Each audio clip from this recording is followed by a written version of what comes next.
Hello and welcome to Lavneesh sir की class.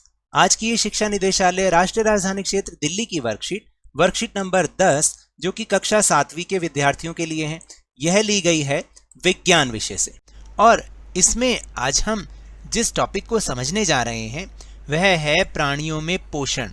इस पाठ के अंतर्गत आज हम समझेंगे दूध के दांत तथा स्थायी दांत, मिठाइयाँ और दंत क्षय के बारे में।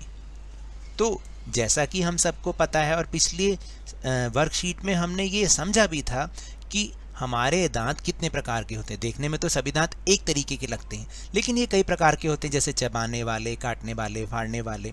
इस तरीके के ये दांत विभिन्न प्रकारों में बटे हुए होते हैं। तो आज उसी श्रृंखला में हम समझेंगे कि दूध के दांत क्या हैं, स्थायी दांत क्या है और कैसे दंत क्षय हो सकता है। तो चलिए शुरुआत करते हैं मेरे साथ और समझने की कोशिश करते हैं। एक दिन घर में भोजन करते समय राजू, जो 7 साल का बच्चा है, उसने पाया कि उसका एक दांत ढीला हो गया है।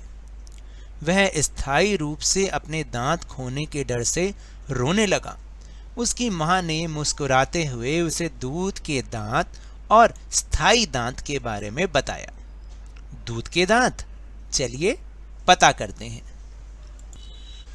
भोजन को मुख यानी मुंह के माध्यम से ग्रहण करते हैं, जहां वह दांतों की मदद से छोटे छोटे टुकड़ों में पीस दिया जाता है। तो देखा आपने कि दांत हमारे लिए कितने महत्वपूर्ण हैं। वो हमारे भोजन को चबाने में सहायक होते हैं। लेकिन क्या आप जानते हैं कि हम अपने जीवन में 2 बार दांतों का सेट प्राप्त करते हैं? दांतों का सेट, वो भी 2 बार। तो चलिए जानते हैं कि कब कब। पहला सेट जो हमें मिलता है वो है दूध के दांत। दूध के दांत शैशव काल यानी 1 से 2 वर्ष की आयु के दौरान दांतों का पहला सेट निकलता है तथा लगभग 6 से 8 वर्ष की आयु तक ये सभी दांत गिर जाते हैं। इन्हें दूध के दांत कहा जाता है। अरे हाँ, हम सब अपना दूध का दांत खो चुके हैं। फिर मेरा अभी के दांतों का सेट क्या कहलाएगा? तो ये बच्चा जो साथ में सोच रहा है वो इस तरीके से सोच रहा है।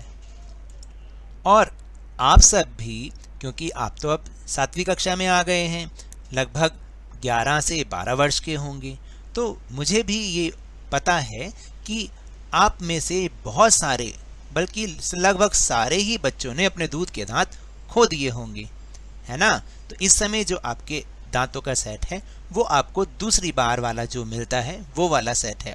और ये कहाँ से मिलता है? ये तो प्रकृति की तरफ से मिलता है। दूसरा सेट होता है स्थायी दांत। दूध के दांतों के स्थान पर दांतों का दूसरा सेट निकलता है जिसे स्थायी दांत कहते हैं। स्थायी दांत पूरे जीवन भर बने रहते हैं, परंतु बुढ़ापे के दौरान गिर सकते हैं। आपको पता है स्थायी दांत 4 प्रकार के होते हैं, जिनके बारे में हमने पिछली वर्कशीट में समझा था ना, जैसे कृंतक, रदनक, अग्र चवर्णक और चवर्णक। ये होते हैं सारे। यहाँ पर बार बार चर्वनक चर्वनक लिखा है, ये चर्वनक सही नहीं है, ये चवर्णक है। लेकिन आप अपने दांतों को खो सकते हैं यदि आप उन्हें ठीक से देखभाल नहीं करते ना, इसलिए। जी हाँ, जानते हो, अगर आप ठीक ढंग से अपने दांतों की देखभाल नहीं करोगे तो आपके दांत जल्दी टूट जाएंगे और जल्दी टूट सकते हैं। तो इसी के बारे में हमारा अगला टॉपिक भी है, दंत क्षय। यदि हम भोजन करने एवं मीठा जैसे चॉकलेट, मिठाइयाँ इत्यादि खाने के बाद मुंह और दांतों को साफ नहीं करते हैं तो मुख में जीवाणु पनपने लगते हैं। ये जीवाणु दांतों में फंसे हुए भोजन की शर्करा का विघटन करके अम्ल बनाते हैं और यही अम्ल धीरे धीरे दांतों को नुकसान पहुंचाता है और इससे दांत भी टूट जाते हैं, जिसे हम दंत क्षय कहते हैं।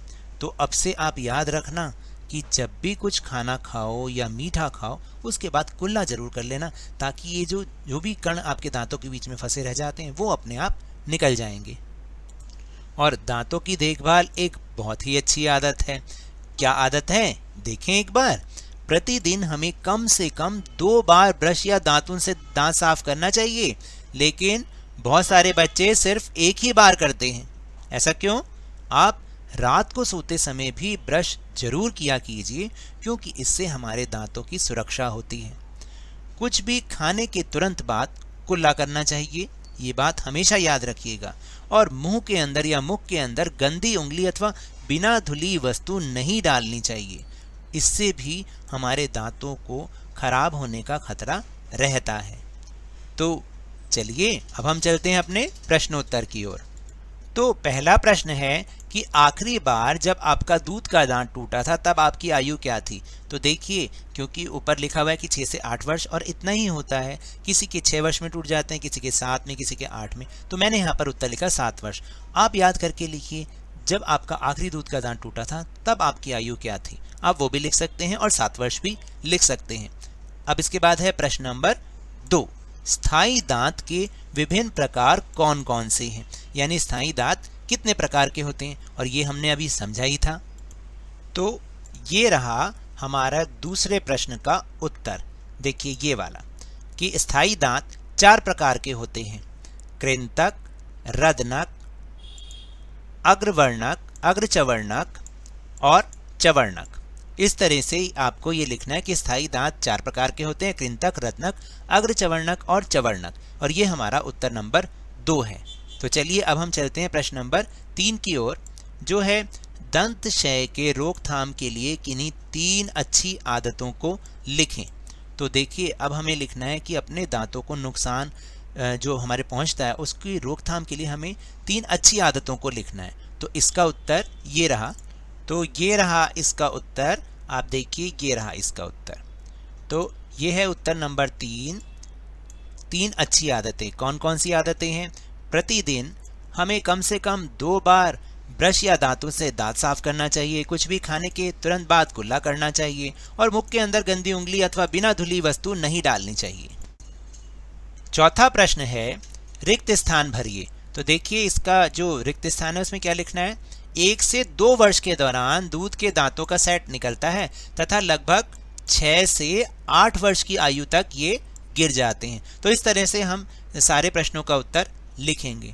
तो ये तो थी आज की वर्कशीट। अगर मेरे इस तरह समझाने से आपको थोड़ा सा भी समझ में आया हो तो इस चैनल को ज़्यादा से ज़्यादा सब्सक्राइब कीजिए, लाइक कीजिए और बहुत ज़्यादा शेयर भी कीजिए। और हाँ, मेरे साथ इसी तरह आसानी से वर्कशीट को समझते रहिए, लेकिन ध्यान और मन लगाकर पूरी मेहनत और लगन के साथ पढ़ते रहिए। और अगर आपको कोरोना वायरस को हराना है ना, तो मास्क जरूर पहन के रखिए, क्योंकि जब तक दवाई नहीं तब तक कोई ढिलाई नहीं। धन्यवाद।